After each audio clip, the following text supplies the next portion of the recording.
আসসালামু আলাইকুম ওয়া রাহমাতুল্লাহ। প্রিয় দর্শক, আজকে আমি আপনাদের এমন একটি জিকির সম্পর্কে বলবো যে জিকির করে আল্লাহর কাছে আপনি যত কঠিন কিছুই চান না কেন, আল্লাহ আপনাকে তা দিয়ে দিবেন। এই জিকিরটি আমরা সবাই জানি, কিন্তু এই জিকির দিয়ে আমল করার নিয়ম আমরা জানি না। আজকের ভিডিও জুড়ে আমরা সেটি জানব। আমাদের জীবনে আমরা এমন সব পরিস্থিতির সম্মুখীন হই যখন আমাদের দেয়ালে পিঠ ঠেকে যায়। এমন সব কাজ আমাদের সামনে চলে আসে যেগুলো সম্পাদন করার কোনো উপায় আমরা খুঁজে পাই না।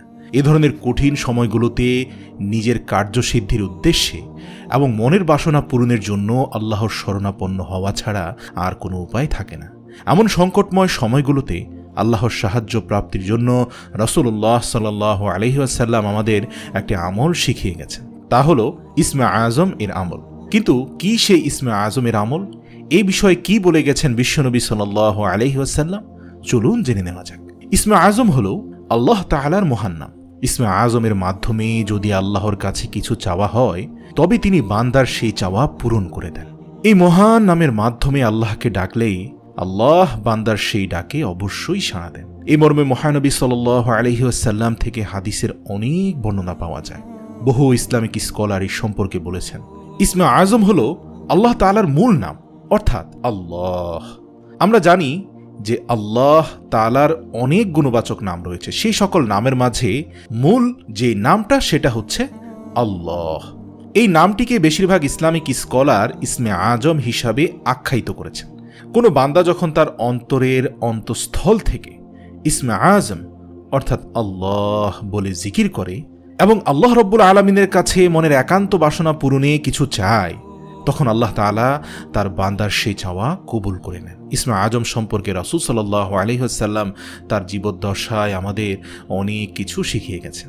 হাদিসের বর্ণনায় পাওয়া যায়, হযরত আব্দুল্লাহ ইবনে বুরাইদা রাদিয়াল্লাহু তার বাবা থেকে বর্ণনা করেন, রাসূল সাল্লাল্লাহু আলাইহি ওয়াসাল্লাম এক ব্যক্তিকে এই দোয়াটি বলতে শুনেন।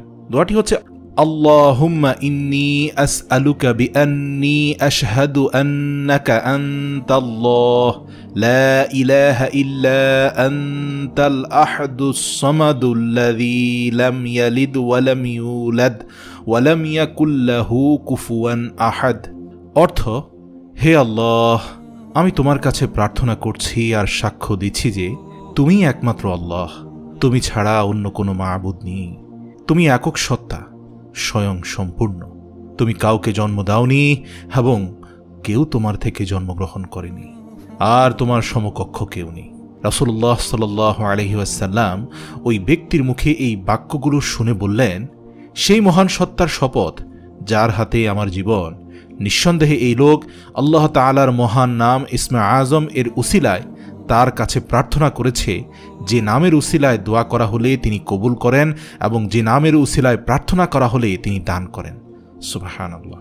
এই হাদিসের আলোকেই বিশ্বখ্যাত সব হাদিস বিশারদরা বলেছেন, এটি হলো সেই দোয়া যেটিকে ইসমে আজম বলা হয়। হাদিসের বিখ্যাত ব্যাখ্যা গ্রন্থ ফাতহুল বারিতে আল্লামা ইবনে হাজার আসকালানী রাহিমাহুল্লাহ আলাই এই হাদিসটিকে ইসমে আজম এর সবচেয়ে নির্ভরযোগ্য ও বিশুদ্ধ হাদিস হিসাবে আখ্যায়িত করেছেন। এই ইসমে আজম পড়ে আল্লাহ তাআলার কাছে মনের আশা আকাঙ্ক্ষা পূরণ করার জন্য দোয়া করলে অবশ্যই আল্লাহ পাক বান্দার মনের সব ভালো ও কল্যাণকর আশা পূরণ করবেন। আর তাই আমাদের প্রত্যেকেরই উচিত নিজেদের একান্ত কল্যাণকর ইচ্ছাগুলো পূরণে দৃঢ় ঈমানের সাথে ইসমে আজম এর আমল করা। আল্লাহ তাআলা মুসলিম উম্মাহকে নিজেদের জীবনের সব আশা আকাঙ্ক্ষা পূরণে ইসমে আজম এর আমল যথাযথভাবে করার তৌফিক দান করুক। আমিন।